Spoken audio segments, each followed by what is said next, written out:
देखिए अब ये क्या कहता है, where a person contracts to sell or let certain immovable property। एक व्यक्ति क्या कर रहा है, संविदा कर रहा है कुछ प्रॉपर्टी को बेचने की, यानी या तो वो सेलर है और कॉन्ट्रैक्ट किससे कर रहा है, परचेजर बायर से एक्स नाम की प्रॉपर्टी को बेचने का कॉन्ट्रैक्ट कर रहा है, या फिर वो क्या कर रहा है, लेसर है और वो एक्स नाम की प्रॉपर्टी क्या कर रहा है, लीज कॉन्ट्रैक्ट कर रहा है। ठीक है, we are talking about this person, seller और लेसर। अचल संपत्ति के लिए वो बेचने का कॉन्ट्रैक्ट करता है या लीज पे देने का कॉन्ट्रैक्ट करता है। हैविंग नो टाइटल और ओनली एन इम्परफेक्ट टाइटल। और इस व्यक्ति का क्या है दिक्कत इसके साथ, या तो इसका टाइटल ही नहीं है, इसका हक ही नहीं है, या फिर इसका क्या है, इम्परफेक्ट टाइटल है और ये बेचने का कॉन्ट्रैक्ट करता है। यानी खुद कौन है ये, डिफॉल्टर। आपका हक ही नहीं था इस संपत्ति को बेचने का, अभी डिस्प्यूटेड प्रॉपर्टी थी, क्लियर ही नहीं हुआ और आपने प्रॉपर्टी बेचने का या लीज पे देने का कॉन्ट्रैक्ट कर लिया है। आप ऐसे दोषी व्यक्ति, डिफॉल्टर पर्सन। द परचेजर और lessee has the following rights. तो यहाँ ये राइट्स किसकी बता रहा है, इस परचेजर या लेसी के राइट्स। धारा 13 किसकी बात कर रही है, धारा 13 बात कर रही है इस पार्टी की जो कौन है, एग्रीड पार्टी, पीड़ित पक्ष। कौन है ये, परचेजर। आपने जमीन किससे खरीदी, मुझसे खरीदी, मेरा टाइटल ही नहीं था, मेरी बहन की संपत्ति मैंने आपको बेच दी, अब आप मुश्किल में आ गए, पैसा आपने दे दिया है, आपके पास टाइटल ही नहीं आया, तो आपके क्या अधिकार है, इसको प्रोटेक्शन देती है ये धारा। तो हमसे सवाल पूछा जा सकता है, जिस भी तरीके से कंसेप्ट क्लियर हो तो हम जवाब दे पाएंगे। सेक्शन 13 किसको प्रोटेक्ट कर रहा है, इस परचेजर या लेसी को प्रोटेक्ट कर रहा है, जिसने की सेलर या लेसर, जिसका की इम्परफेक्ट टाइटल था या टाइटल ही नहीं था, उनसे प्रॉपर्टी को लिया है, तो इनके प्रोटेक्शन के लिए है। क्या क्या अधिकार है इनके, परचेजर या लेसी के क्या अधिकार है। नंबर 1, अच्छा इसमें ब्रैकेट में क्या लिखा है, subject to the other provisions of this chapter. अधिकार तो है इनके, अधिकारों को ध्यान रखना है, लेकिन क्या ध्यान रखना है, अदर प्रोविजंस जो आपको इस पूरे चैप्टर में, चैप्टर नंबर 2 सेक्शन 9 से 25 बताई गई है, उन बातों को ध्यान में रखते हुए ही ये राइट्स आपको मिलेंगे। आपको पता है राइट्स के साथ ड्यूटीज अटैच्ड होती हैं, तो राइट्स के साथ यहाँ पे ड्यूटी भी अटैच है। अब देखिए, इफ द वेंडर और lessor has subsequently to the contract acquired any interest in the property. अगर इस वेंडर या लेसर ने, उस समय तो टाइटल नहीं था, लेकिन कब एक्वायर कर लिया, सब्सिक्वेंटली, बाद में इसने एक्वायर कर लिया, जब इसकी प्रॉपर्टी आपको बेची एक्स नाम की, तब ये एक्स नाम की प्रॉपर्टी का मालिक नहीं था, क्योंकि ये प्रॉपर्टी किसकी थी, इसकी थी और इसकी मदर की थी। लेकिन अब मदर की डेथ हो गई है, तो इकलौता वारिस यही हो गया, तो अब सब्सिक्वेंटली क्या हो गया, इसने बेटर टाइटल एक्वायर कर लिया। पहले तो मदर जीवित थी, उनसे पूछे बिना बेच नहीं सकता था, तो इसने जब बेचा तो इसका टाइटल नहीं था या इम्परफेक्ट था। अब सब्सिक्वेंटली मदर की डेथ के बाद वो कौन हो गया, इकलौता वारिस हो गया, अब इसका बेहतर हक हो गया। तो यहाँ पे इसका राइट बात कर रहे हैं हम, परचेजर या लेसी का, कि इसने सब्सिक्वेंटली कॉन्ट्रैक्ट के बाद में राइट एक्वायर कर लिया, इंटरेस्ट एक्वायर कर लिया, तो परचेजर या लेसी कंपेल कर सकते हैं to make him put the contract out of such interest, कि यहाँ पर सब्सिक्वेंटली आपने बेटर टाइटल एक्वायर किया है, तो ये टाइटल आप हमें ट्रांसफर कर दो, इसको कंपेल कर सकते हैं उस संविदा को पूरा करने के लिए। कौन कर सकते हैं, ये परचेजर या लेसी। पहले टाइटल परफेक्ट नहीं था, लेकिन बाद में एक्वायर कर लिया। आप टीपी में भी इस तरीके की प्रोविजंस को पढ़ते हो कि जहां सब्सिक्वेंटली राइट एक्वायर कर लेती है पार्टी, तो उसे बाध्य किया जा सकता है स्पेसिफिक परफॉर्मेंस करने के लिए। ठीक है, तो पहली बात तो ये हुई। दूसरी बात देखो, where the concurrence of other persons is necessary for validating the title.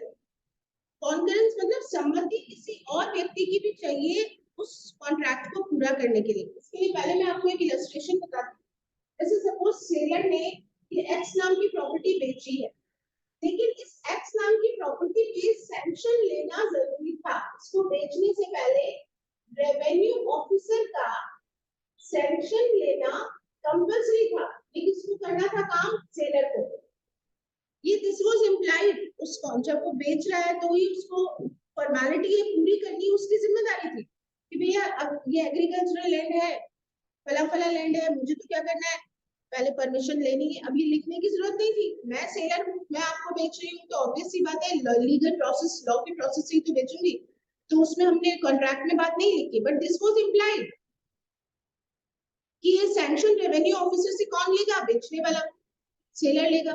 Seller ने बिना रेवेन्यू ऑफिसर से परमिशन लिए इस प्रॉपर्टी को परचेजर को बेच दिया। अब परचेजर के पास तो बेटर टाइटल नहीं आएगा, क्योंकि यहाँ पे क्या पोजीशन हो रही है, रेवेन्यू ऑफिसर का परमिशन ही नहीं है, तो परचेजर परेशान हो रहा है, तो परचेजर क्या करेगा, बाध्य करेगा सेलर को कि आप जाइए रेवेन्यू ऑफिसर से परमिशन लीजिए और फिर मुझे ये प्रॉपर्टी दीजिए। तो कंपेल कर सकता है परचेजर या लेसर, सेलर या वेंडर लेसर कि आपको जिनसे परमिशन लेनी थी वो आप परमिशन लीजिए और मुझे वो परमिटेड प्रॉपर्टी आप दिलवाइए, क्योंकि मैं धक्के क्यों खाऊंगा रेवेन्यू ऑफिसर के यहाँ जाकर के, आपका काम था, दिस वाज इम्प्लाइड कि आपको ही करना था ये काम, उसको कंपेल कर सकता है। अब ये लैंग्वेज पढ़ो, where the concurrence of other persons is necessary for validating the title, जहां टाइटल को वैलिडेट करने के लिए, हक को अच्छा साबित करने के लिए दूसरे व्यक्तियों की सम्मति चाहिए। And are bound to concur at the request of the vendor or lessor, और वो लोग यानी कि रेवेन्यू ऑफिसर बाउंड है कि अगर सेलर आके उनके पास फॉर्मेलिटी पूरी करेगा, एप्लीकेशन देगा, तो वो बाउंड है कि वो सम्मति देंगे, ऐसा नहीं कि हाँ या ना, if and but they are bound, जिससे हमें सम्मति लेनी थी, लेकिन आप पहले आवेदन तो करोगे। अगर वो वेंडर या लेसर रिक्वेस्ट करेगा तो वो थर्ड पार्टी यानी रेवेन्यू ऑफिसर इस रजिस्ट्रेशन में बाउंड होगा कि वो परमिशन दे।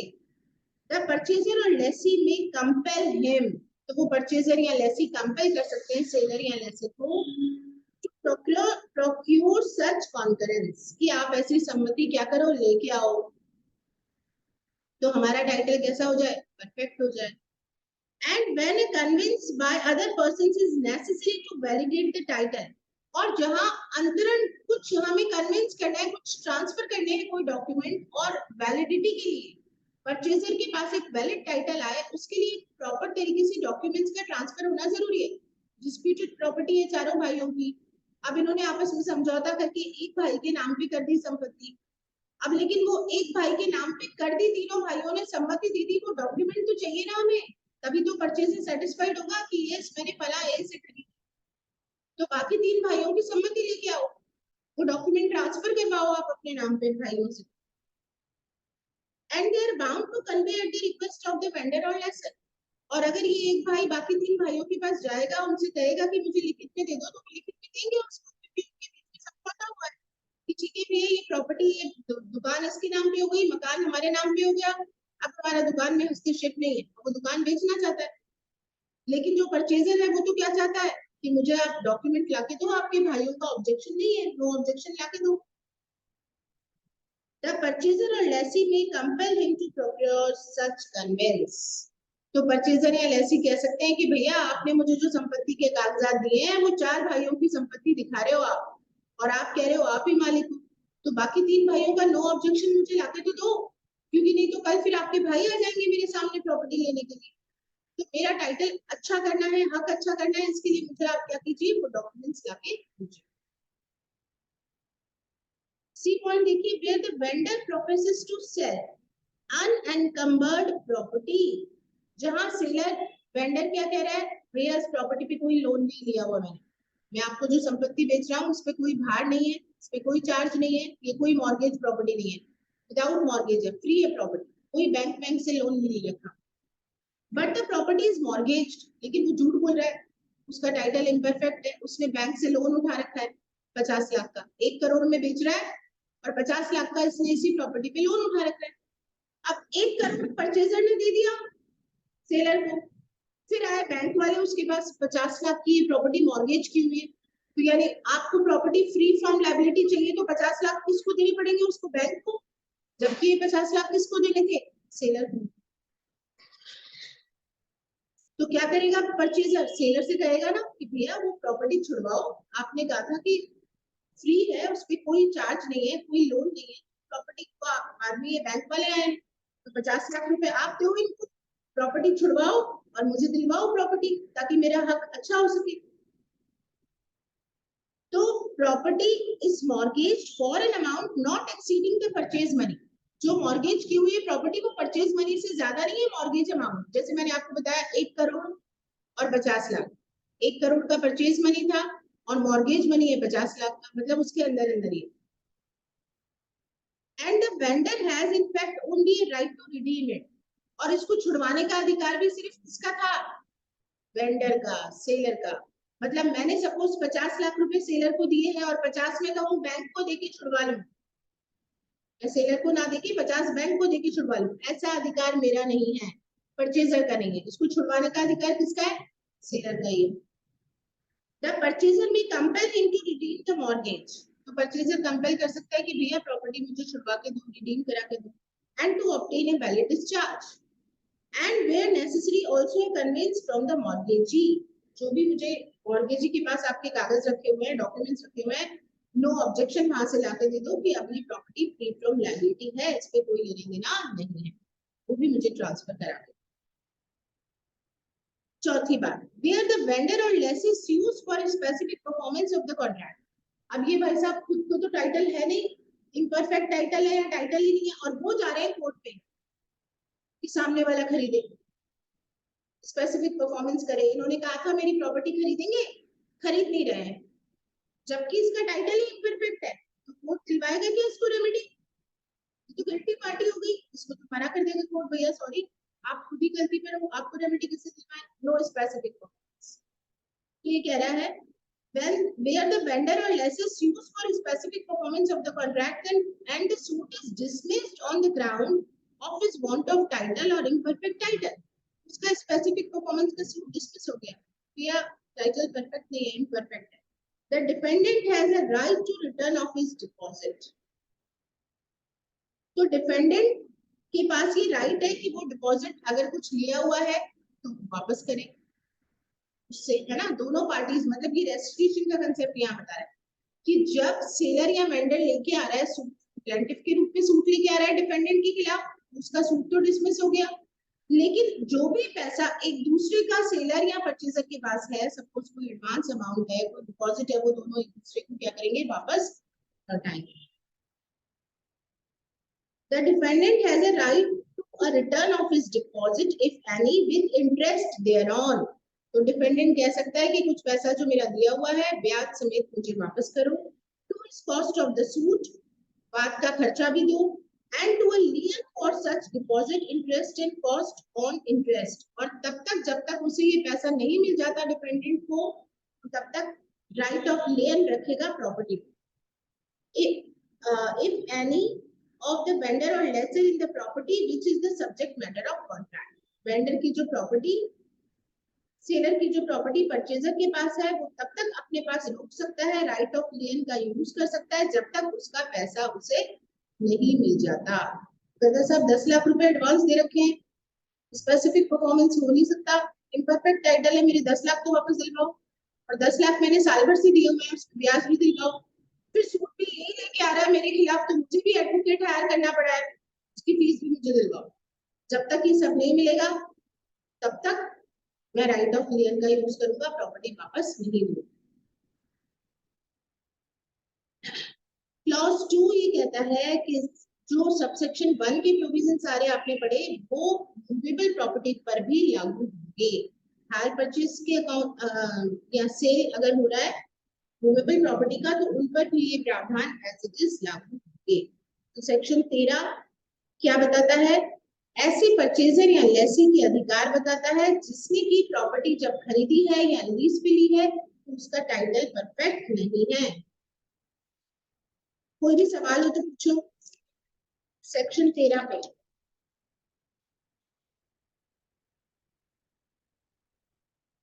17 लिखो, 17 निकालिए, सेक्शन 17।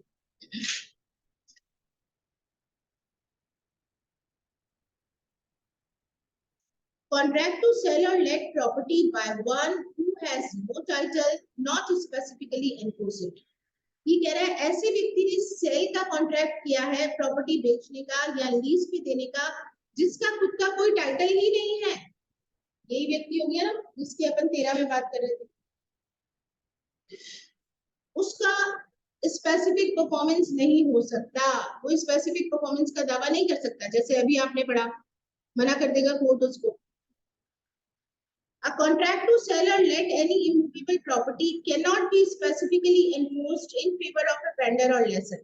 किसी इमूवेबल प्रॉपर्टी को बेचने का या लीज पे देने के कॉन्ट्रैक्ट का एनफोर्समेंट नहीं किया जा सकेगा। किसके फेवर में? वेंडर या लेसर के फेवर, जिसका खुद का टाइटल क्या है? Imperfect. Who not to have any title to the property has contracted to sell or let the property. वो जानता था कि उसका उस प्रॉपर्टी पे कोई हक नहीं है, कोई अधिकार नहीं है, तो भी उसने उस प्रॉपर्टी को बेचने का या उसको किराए पे लीज पे देने का क्या किया है? कॉन्ट्रैक्ट किया है। नोइंगली कर रहा है, वो जानबूझ के कर रहा है, वो जानता है उसका टाइटल नहीं है, फिर भी वो दे रहा है और फिर वो स्पेसिफिक परफॉर्मेंस चाहता है। ऐसे व्यक्ति को, गिल्टी पार्टी को स्पेसिफिक परफॉर्मेंस नहीं मिलेगी। Who, though he entered into the contract believing that he had a good title to the property. जब इसने कॉन्ट्रैक्ट किया इस व्यक्ति ने, तभी इनोसेंट था, उसे पता था कि मैं जो कॉन्ट्रैक्ट में एंटर हो रहा हूँ मेरा अधिकार है। Cannot at the time fixed by the parties or by the court for completion of sale or letting give the purchaser or lessee a title free from reasonable doubt. Initial stage पे जब contract किया तब तो कोई दिक्कत नहीं थी, लेकिन जब इसका परफॉर्मेंस होना था तब उस परफॉर्मेंस के टाइम पे वो बेटर टाइटल ट्रांसफर नहीं कर पा रहा, डाउट फ्री ट्रांसफर नहीं कर पा रहा, क्योंकि बाद में सपोज किसी ने उस प्रॉपर्टी के ऊपर कोई सूट फाइल कर दिया, उसको मिस्टेक था कि ये प्रॉपर्टी मेरी है, वो विश्वास कर रहा था गुड फेथ में कि ये प्रॉपर्टी मेरी है, जबकि प्रॉपर्टी तो 4 लोगों में बटी हुई थी, उसने प्रॉपर्टी दे दी तो गुड फेथ में हो गया ये कॉन्ट्रैक्ट। अब जब परफॉर्म करना है तो ये नहीं कर पा रहा, तो ऐसा व्यक्ति स्पेसिफिक परफॉर्मेंस का दावा नहीं कर पाएगा। और इसके जो प्रोविजंस हैं जो ऊपर आपने पढ़े मूवेबल प्रॉपर्टी के, ये मूवेबल पर भी लागू होंगे। मतलब सेक्शन 13 तो किसकी बात कर रहा है? इस पार्टी की बात कर रहा है, इनके अधिकारों की बात। और सेम यही प्रोविजंस अपन पढ़ते हैं सेक्शन 17 जो किसकी बात कर रहा है? इस व्यक्ति की लायबिलिटी की बात कर रहा है। ठीक है, कि इसको हम क्या नहीं दे रहे? स्पेसिफिक नहीं दे रहे। आ रही बात समझ? तो सेक्शन 13 और 17 जोड़ के पढ़ेंगे। अब आपको थोड़ा सा कंसेप्ट बताती हूँ मैं, जो सेक्शन अपने को कल पढ़ने हैं उनके बारे में। सेक्शन 14 अपन पढ़ चुके हैं प्रीवियस क्लासेस में, जहां आपने जाना था कि कौन से कॉन्ट्रैक्ट्स का स्पेसिफिक एनफोर्समेंट है। 14A भी अपन ने पढ़ लिया था कि जहां हमने जाना था कि कोर्ट को जहां जहां एक्सपर्ट्स की जरूरत है उनको अपॉइंट कर सकता है। अब आपको देखना है सेक्शन कल 15 देखना है। 15 में आप ये जानेंगे कि कौन ऐसे व्यक्ति हैं जो स्पेसिफिक परफॉर्मेंस के लिए क्लेम करेंगे, कौन कौन सी ऐसी पार्टीज हैं जो कि कॉन्ट्रैक्ट का स्पेसिफिक परफॉर्मेंस का दावा ला सकती हैं। और इसी के साथ 19 जुड़ा हुआ है, सेक्शन 19 जो ये कहता है किसके खिलाफ हम स्पेसिफिक परफॉर्मेंस का दावा ला सकते हैं। 15 और 19 अपने को साथ साथ पढ़ने हैं। इसके अलावा अपने को पढ़ना है सेक्शन 16 जिसमें बताया गया है कि कौन सी ऐसी सिचुएशंस है जहां पर हम किसी व्यक्ति के फेवर में स्पेसिफिक परफॉर्मेंस नहीं दिलवा सकते। अब ऑब्वियस सी बात है, स्पेसिफिक परफॉर्मेंस बार जिनके लिए हो ऐसे लोग कौन होंगे? खुद गिल्टी पार्टी होंगे, है ना। तो सेक्शन 16 में आप ये सिचुएशंस पढ़ोगे और सेक्शन 18 में आप ये पढ़ेंगे कि अगर प्लेंटिफ ये कहता है कि मुझे क्या करना है, स्पेसिफिक परफॉर्मेंस चाहिए, तो डिफेंडेंट ने कुछ टर्म्स कहा है कि वेरी हो रही है, चेंज हो रही है, चेंज टर्म्स एंड कंडीशंस के साथ में परफॉर्मेंस करने के लिए राजी हूँ। तो वो कौन कौन सी टर्म्स है जिनमें कि डिफेंडेंट के वेरिएशन वाली चीजों पर ही पार्टी क्या होगी? राजी होगी परफॉर्मेंस के लिए। जैसे अगर मान लीजिए कि मकान मालिक और किराएदार के बीच में एक कॉन्ट्रैक्ट होता है कि एक प्रॉपर्टी वो 18,000 रुपए महीने किराए पे ले रहे हैं, ठीक है, मकान मालिक और किराएदार। अब बाद में इन्होंने वर्बली लिखित में भी तैयार कर लिया ये कॉन्ट्रैक्ट, रिटन तैयार हो गया, 18,000 पर मंथ रेंट हो गया फिक्स। अब क्या हो रहा है, बाद में वर्बली आपस में बात करें कि भैया ऐसा होता, सपोज हम इसी की बात करें प्रज्ञा की, हमने मकान मालिक से कहा कि भाई ये हम चाह रहे हैं यहाँ एक पार्टीशन लग जाए, यहाँ एक क्लासरूम और हो जाए, ताकि टेस्ट सीरीज के स्टूडेंट्स को कोई दिक्कत नहीं आए, वो शांति से जब हमारी क्लास चल रही हो तो पेपर दे दें। तो आप एक रूम यहाँ पे बस वॉल खड़ी करानी है, वो आप करवा दें, किराया हम आपको फिर 25,000 दे देंगे। अब यहाँ पे हमने लिखित में तो 18,000 किया, वर्बली हमने वेरिएशन कर दिया 25,000 का, ठीक है। अब यहाँ पे क्या होगा, पार्टी अगर परफॉर्मेंस चाहती है, अगर मकान मालिक हमसे चाहता है कि आप 25,000 किराया दो, तो हम 25,000 किराया कब देंगे, कब देंगे हम 25,000 किराया, जब आप वो रूम बनवाओगे, जब आप वहां पे दीवारें खड़ी करवा दोगे तब ना। समझ आ रही है बात? तो चाहे ये वर्बल हुआ था लेटर ऑन, लेकिन ये जब तक एनफोर्स के लिए नहीं, हमें मकान मालिक हमें फोर्स नहीं कर सकता, जब तक कि कौन हो गए, हम डिपेंडेंट हो गए, हम कह रहे हैं हम स्पेसिफिक परफॉर्मेंस नहीं करेंगे साहब, हम नहीं देंगे 25,000 किराया, क्योंकि आपने कहा था कि यहाँ पे एक रूम बनवाएंगे, आपने नहीं बनवाया। तो जब तक प्लेंटिफ राजी ना हो जाए कि यस वो वेरिएंस की जो राइट टर्म्स डिसाइड हुई थी उनके लिए मैं तैयार हूँ पूरा करने के लिए, राजी नहीं हो जाता प्लेंटिफ, तो डिपेंडेंट मना कर देगा, परफॉर्मेंस नहीं करवाएंगे। ये पढ़ेंगे आप सेक्शन 18, इतना हम कल पढ़ेंगे। आप थोड़ा सा बैरेक्ट का लैंग्वेज पढ़ के आइए, ठीक है।